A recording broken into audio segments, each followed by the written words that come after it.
प्रणाम आप सबको। आज हम भागवत गीता के 13वें अध्याय का अध्ययन करेंगे, जिसमें भगवान श्री कृष्ण क्षेत्र और क्षेत्र योग के बारे में बताएंगे।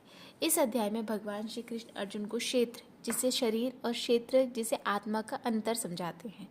वे कहते हैं कि क्षेत्र जिसे हम शरीर कहते हैं, जो जन्म लेता है, बढ़ता है, रोगी होता है और अंततः मर जाता है।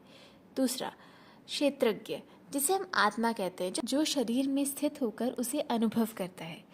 तीसरा, भगवान बताते हैं कि सच्चा ज्ञान वही है जिसमें कोई व्यक्ति इस शरीर और आत्मा के भेद को समझता है। चौथा, फिर वह परमात्मा की व्याख्या करते हैं जो हर शरीर में व्यापक है लेकिन अविकारी है। पांचवा, ज्ञान, ज्ञेय और ज्ञाता। इन तीनों बातों पर चर्चा करते हुए बताते हैं कि ब्रह्मा परम सत्य को जानना ही परम ज्ञान है।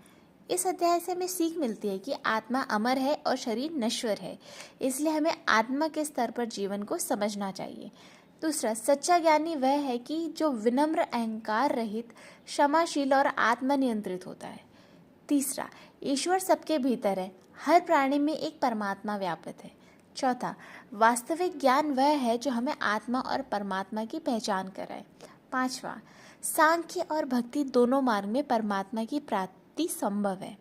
इस अध्याय का सारांश यह है कि भगवान श्री कृष्ण अध्याय में शरीर और आत्मा के भेद को स्पष्ट करते हैं और यह समझाते हैं कि जो व्यक्ति इस सत्य को जानता है वही सच्चे ज्ञान को प्राप्त करता है।